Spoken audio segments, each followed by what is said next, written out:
I'm Thom Hartmann here with you, and I'm really pleased to have in the studio with me Davi Bollier. He is the author. He's an activist, author, blogger, co-founder of the Commons Strategy Group, author of 10 books.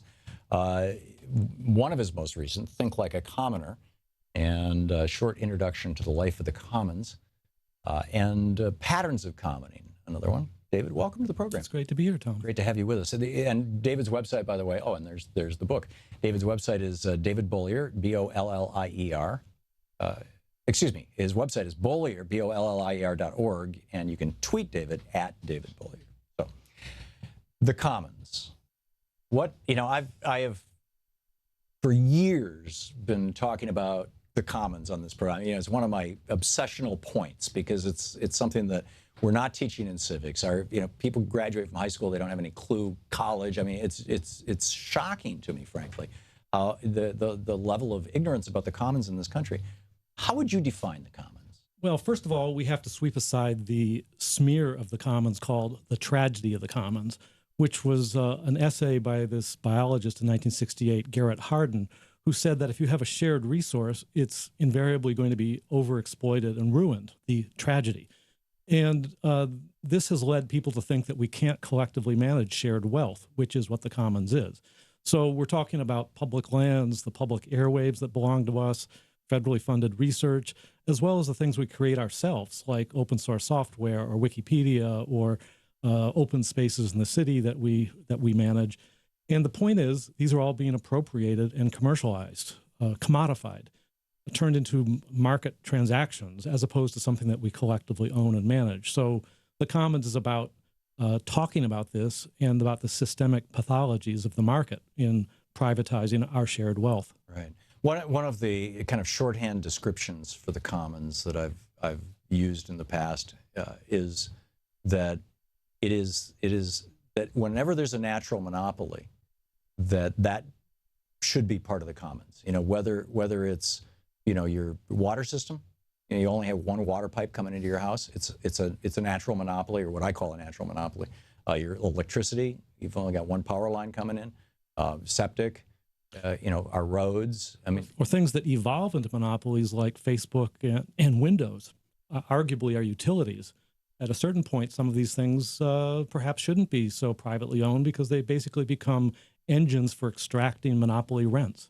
Oh, that's a fascinating perspective. So at that, that's you just skipped me to a whole new line of thought here. So then we could say, okay, if a particular percentage of market share is owned in any industry by any group, I mean, 70% of the beer in the United States right now is produced by one company, which is not even all American owned, because of the recent merger that Miller and Budweiser had and whatnot. And I think one of them is a German company. I could be wrong, but and so whenever you surpass a particular point, it should flip to being regulated like a utility. Well, how do you regulate these trusts? Basically, they become self-reinforcing monopolies, the way Google, Facebook, and the large ones essentially gobble up all the smaller ones. The whole innovation sector is aspiring to be bought up by the big guys because you have no space for becoming a big guy yourself. Oh, yeah. When I was a kid, I've started 7 businesses in my life, and 6 of them built up and sold off. And the whole point of starting businesses back 30 years ago was you start a business to build it up, and either that's going to become your family business and you're going to pass it down to your children, or you're going to sell it at some point. But the new model is sell it, build it as fast as you can and then sell it before you get squashed like a bug by Microsoft or somebody else, which is crazy. But the point is, we have these tremendous forces of what I call enclosure, which is the systemic commodification and privatization of things that belong to all of us, whether it's cultural and digital, or whether it's physical resources like groundwater or land or fisheries. Right. That's remarkable stuff. So the thinking like a commoner. Think like a commoner. Think like a commoner is the title of the book. How does one think like a commoner? Well, at a certain level, it's about thinking about our shared resources from an economic or policy perspective. But really, at a deeper level, it's about thinking more elementally as a human being, not as an individual consumer or that kind of market category. It's about thinking about ourselves in our fullest humanity, in our shared humanity, and having our society function along those lines. So there's all sorts of commons that are, for example, online that are able to elicit these tremendous energies and creativity from people without paying them even. Free software being a great example, Wikipedia being another, and of course there's thousands of smaller niche websites that are essentially self-organized commons. The probably one of the ultimate commons is the sun, isn't it? And I was ranting earlier this morning. I shared this story with you about down in Florida, the fossil fuel industry basically has got this ballot initiative to amend the Constitution of the state to make it illegal to sell electricity to a third party unless you're an electric company. So, which makes it basically illegal for you to put solar panels on your house and reverse meter it back to the power grid, or to sell it to your next door neighbor, or to engage in leasing, which is how Solar City is doing this in California. This is the fundamental pathology, that things that are naturally plentiful, like culture and creativity, is made artificially scarce through patents, trademarks, and copyrights. And things that ought to be treated as finite, scarce things like nature, like water, that can be depleted, are treated as infinite, and we can just use them without concern for how we can destroy them, like the atmosphere. Now, the exact opposite of your point of view, David, is represented by Gary Johnson and the Libertarian Party, which was originally started as a business front group, actually. I mean, the Libertarian Party is and always has been a scam, but they're pretending that they're real. And Gary Johnson got a piece published in the New York Times today in which he says, Americans want a president who's capable of telling the truth. And then he goes on to not point out that he wants to end all public education. He wants to end all, the Libertarian Party platform, in fact, says, all education funding should be the responsibility of the person being educated, essentially. In other words, no more commons. Privatize everything. If a billionaire can't take it over and run it, it's not worth bothering. That's precisely why he got frozen out of the presidential debates, because they privatized the debates. That's interesting. He should be applauding the fact that they privatized the presidential debates. Through the Presidential Debate Commission, Exactly. Which is a nonprofit, independent nonprofit organization. Controlled by the two parties. Yeah. It's not well appreciated that it's not some League of Women Voters nonprofit. It's controlled by the two parties. So, but the League of Women Voters used to do this. Precisely. They did this so that they could exclude third-party candidates and set these artificially high thresholds to participate in the debates. Right. So everywhere we look, we see the commons. In this case, it's the political commons. Which has already, of course, been enclosed by corporate money. Yes. And lobbying. So, the great unacknowledged pathology of our times is the enclosure of our shared wealth and processes.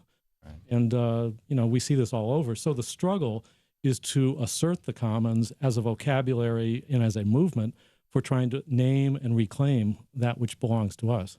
So for somebody who wants to engage in this, somebody who is concerned about the fate and future of the commons in the United States of America, what do they do? Where do they go? Well, this is a very, what shall I say, early stage of the movement. In Europe and the Global South, the commons is quite robust as a way for challenging the problems of neoliberalism, especially austerity politics, and creating a parallel alternative economy. Domestically, there's a handful of important pockets of people dealing with water privatization, relocalization of the economy, digital commons, creative commons licenses. I'm one of the few people in the U.S. as an activist who's advancing this. There is some scholarship, but that tends to be less political. Right. So if somebody wants to help, so somebody wants to pitch in, somebody wants to... Well, I have a blog roll on my blog at bollier.org, BOLLIER.org, and the blog roll contains links to some of the more prominent groups. And this is a very transnational movement. It's not just confined to countries, because there's lots of collaboration that goes across borders, especially in the digital spaces. What's the difference between the understanding of the commons in Europe, the European understanding of the commons, and the American understanding? Well, it's that they don't have the bugaboos about collective action or communism, whereas we've had that so stigmatized over generations that we can't entertain that without activists being worried they're going to be red baited or excluded from mainstream discussion. Whereas there, they have a whole tradition of dealing with these things. And I think that they also don't have a problem with deeper philosophical and intellectual approaches to politics, which domestically here in the U.S., it's more personality and media driven. Yeah, which brings us to things like the news and the media. I mean, the media has been not just privatized, but I mean, we actually used to have rules in place that provided for at least competition. I mean, this idea that competition is a good thing. And, you know, there used to be like 10,000 owners of our radio and television stations and newspapers. And now we're at about a dozen. And a bigger perimeter of permissible discussion. Right. Nowadays, things are so in the Washington echo chamber, and it has to be, you almost need a pimp to get your ideas into the mainstream. Well, you do. You hire a PR firm. You come right down here. 1 block away is K Street. It's right down at the end of the road here. Exactly. And so it's just harder for these alternative perspectives and movements to evolve because there's no protected spaces or media to help amplify their voice and break into the mainstream. Right. Well, we're trying to provide one here. Well, I'm grateful for it. I think you're a tremendous service, Tom. And I think there are others out there, and this is one of the things that I think is encouraging. On the one hand, is that so many people are now starting to do blogs, and like you're doing your blog. People are doing podcasts. People are doing their own media. That's the good news. The bad news is that you've got some of the biggest corporations in America, Comcast, for example, which owns NBC. Has, I believe, several lawsuits now against the government to basically end net neutrality and go to a media pricing scheme that's very similar to the way that they price cable TV. Oh, so your basic cable will be $30 a month, and if you want to have access to these 5 major news sites, that'll be an extra $5. Mm-hmm. If you want to have access to the streaming movie sites, that's an extra $10. Oh, you want access to the porn sites, that's an extra $20. You know, and they'll just have their little list, and you get to pick from the menu. And so, you know, all this great stuff that's happening on YouTube and, you know, which arguably is becoming a monopoly. It's partly the fact also that those disaggregated activities have no way of federating and coming together.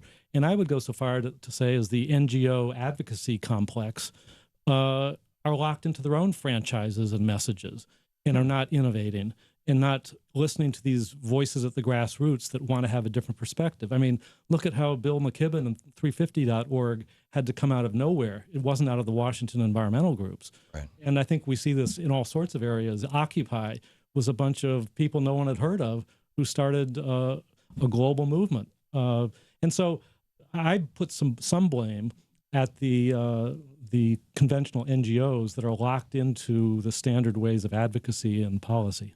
Yeah, it's and I think that's a good, brilliant, cogent analysis.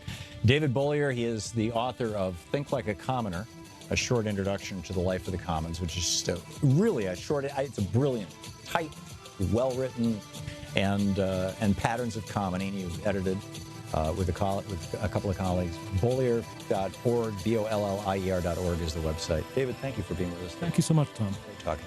We'll be right back.